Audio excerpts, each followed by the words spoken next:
Hello, in today's video we're going to be looking at methods that we can use to traverse a network map. And we're going to start with breadth first search, or BFS. And let's have a look at how that works. So let's imagine we're going to start on node A. And we're going to have a look at node A, and then we're going to find its neighbours, which are coloured in yellow here. We haven't visited those nodes yet, but we know they're there.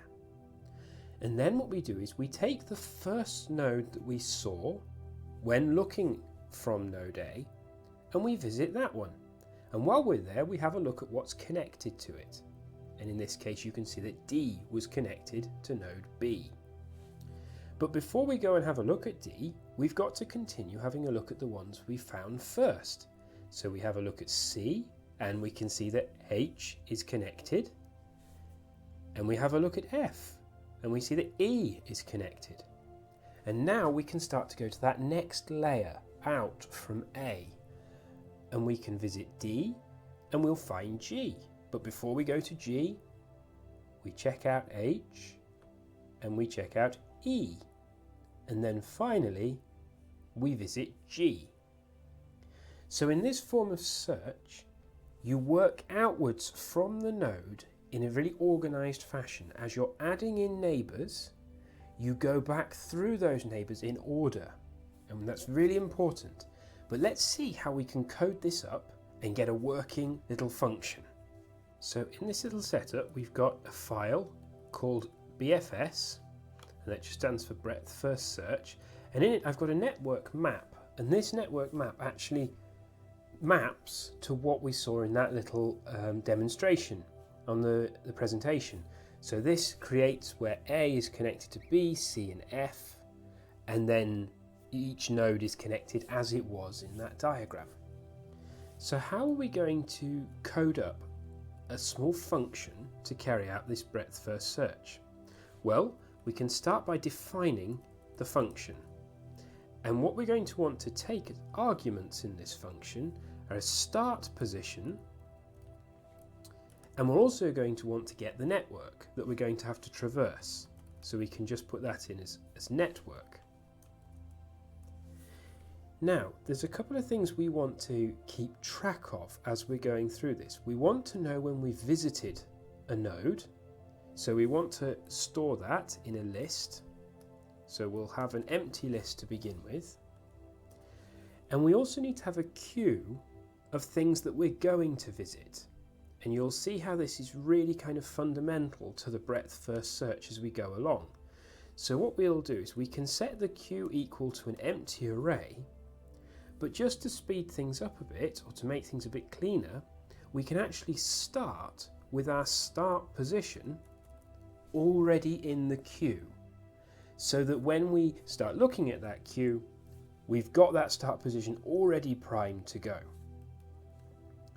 And then what we can do is we can say that while we have anything in the queue, so while queue, in other words, while queue is an empty, we can set our present value, that will be the present node that we're sat on, equal to queue.pop.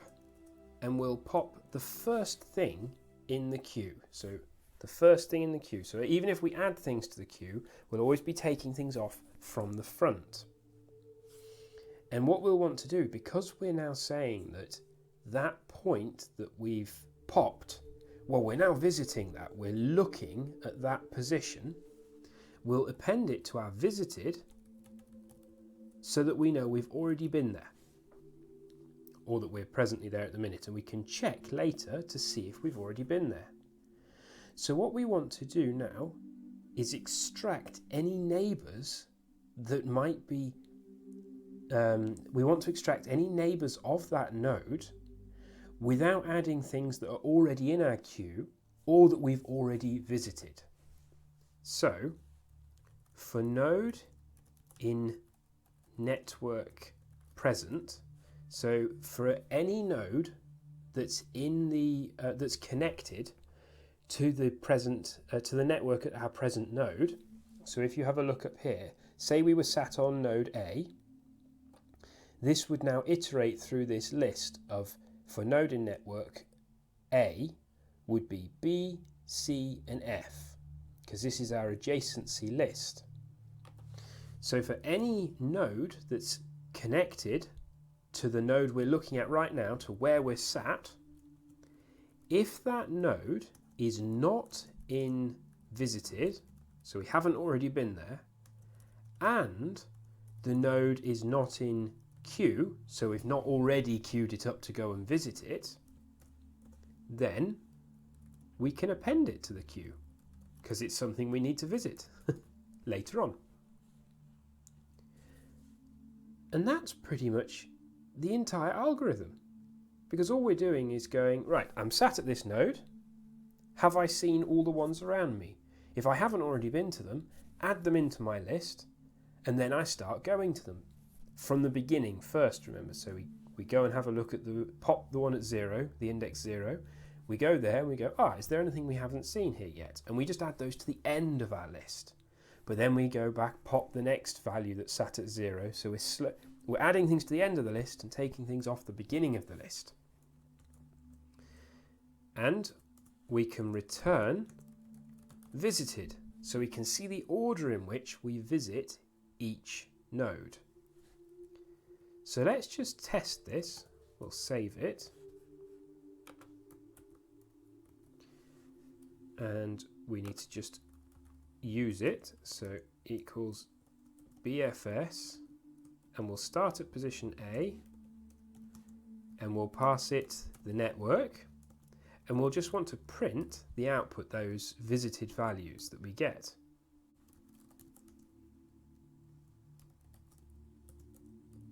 Okay, let's run that and see what we get in the terminal.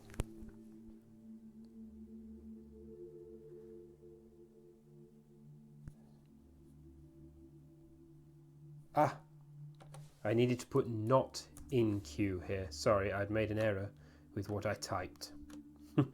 So let's run that again. And there we can see that what it's doing is it starts on A, so it knows it's visited A, so that's right at the beginning. And then it goes to B, but it also knows that C and F are neighbours.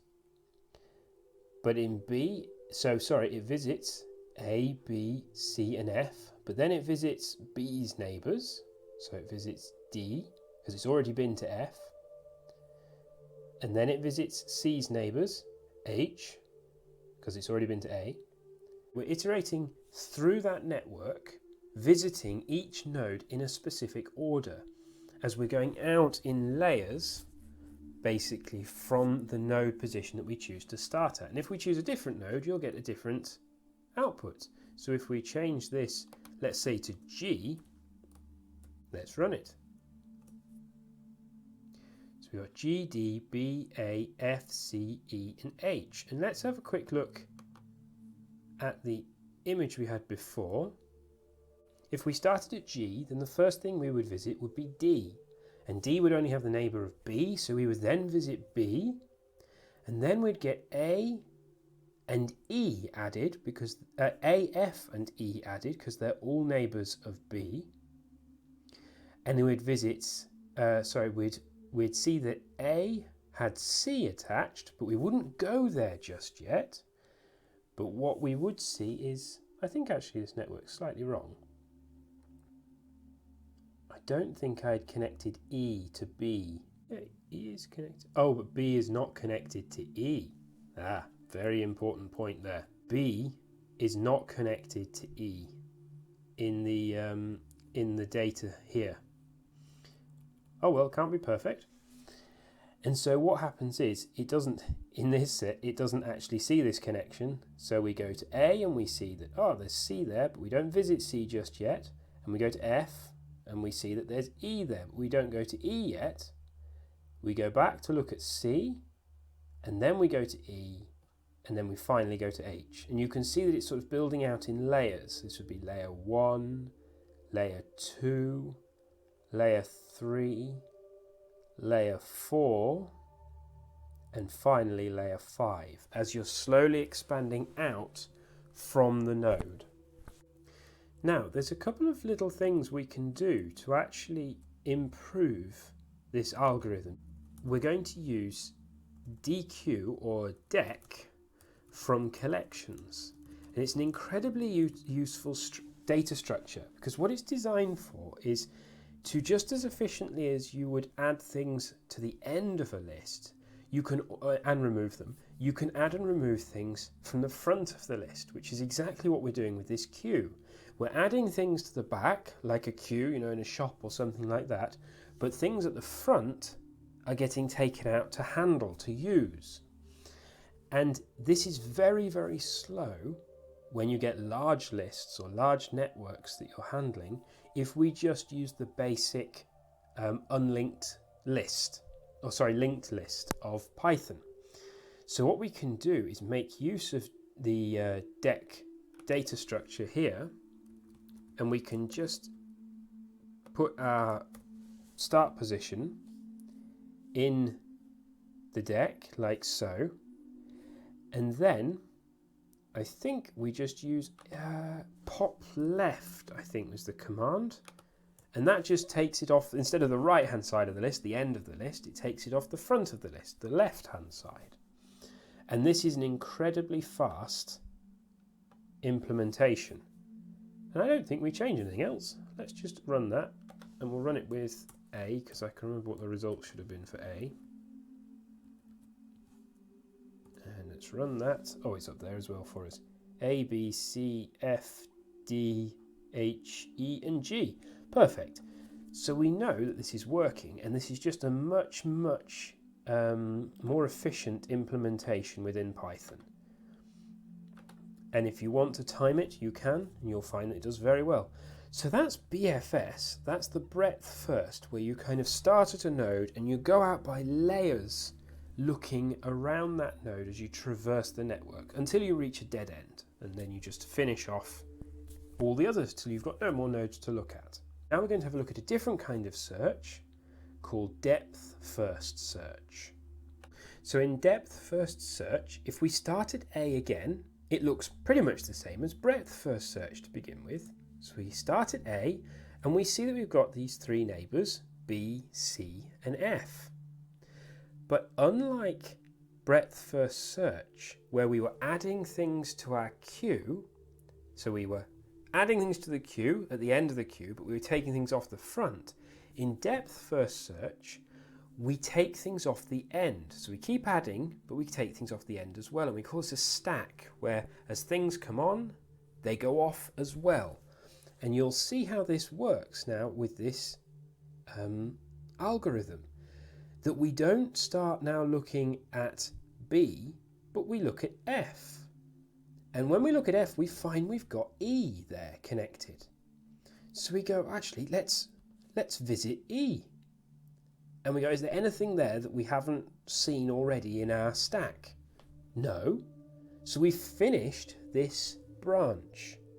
And now what we go back to is C, because that's the next thing that was left. And we go and we find H. And we go, okay, is anything connected to H? No.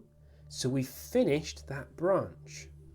And then we go back to B and see that D is connected. We go, there is something connected. When we visit D, G's connected. And then we visit G. And at that point, our stack is now empty. We've visited everything. And the algorithm will stop and return the visited list. But you can see, if I take us back to how this worked before, that what's happening is, rather than being these layers, in depth first search, it's deep. You search along a branch until you can't go any further, and then you go back to the first position where you can visit something you haven't visited before. And then you follow that branch. You go, oh right, there's nothing left here, and you go and look for something, and you just keep working through your network that way. So let's code this up and see how it's different to the breadth first search. So what I have here is our simple breadth first search algorithm, and I've just saved it as a new file called DFS. And actually we're going to manipulate this to turn it into a DFS or a depth first search algorithm because it's super simple. So the first thing we're going to do, just to make things a bit clearer, is change that to D. So we've now got a DFS algorithm, and we'll just change our test to show us the same. And one of the conventions when you're talking about a depth-first search algorithm is to refer to the queue now as a stack, because it behaves differently. Rather than adding things on at the end and taking them off from the front, like you would in a sort of first come first served queue in a shop, what happens here is that when something gets added to the list, the thing at the end of the list is taken off.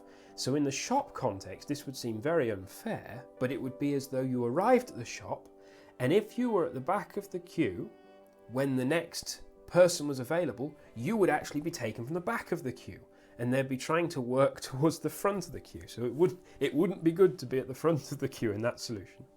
So what we do is we refer to this as a stack, and we'll just go through changing these. I know I could have just done that quickly, but now I started, I might as well just finish.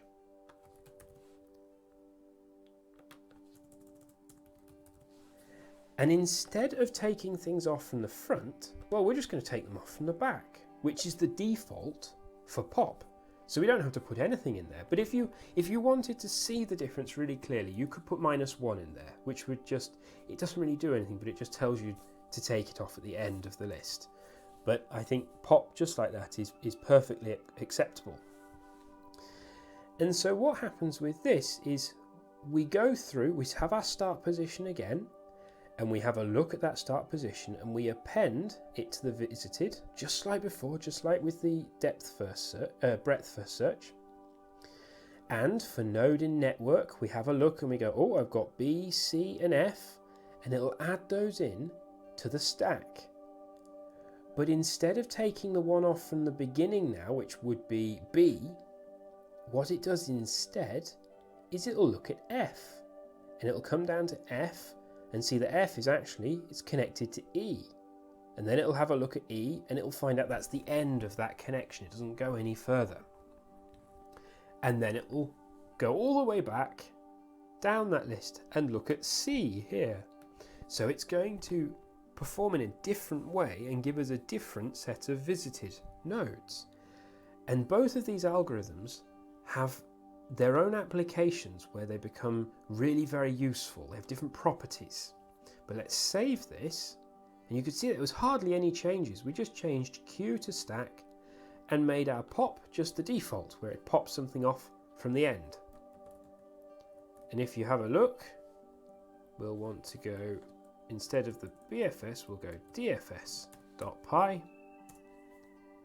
And you can see that we go A, that's our first node that we're on, then we go to F, that's the second one we visit, so it's that last thing that was added to the stack, and then we go to E, which is down here, it's connected to F, but we can't go any further on that, so we go back to C, and then we visit H, but we can't go any further than that, so we go back to B, D, and then finally G. And if we compare that with the breadth first search here, both of these starting at A, you can see that the order of visiting the nodes differs quite a bit. And that's just showing that difference between BFS being like expanding on layers as you're going out, and the DFS being like following a network until you can't get any further down a branch, and then going back and looking down another branch, and so on, until you cover the whole network. So, that is BFS and DFS done very quickly. We've got two nice little functions working, and I think if you really want to get comfortable with this, you now want to explore it with some other networks. And I'm probably going to do in the next week or so a video where we have a look at this in an application to do with maps or cities in the world, and connecting them up and seeing the best routes from A to B in those cities. I hope you've enjoyed this, and I encourage you to explore these algorithms. They're very simple, but they're very powerful.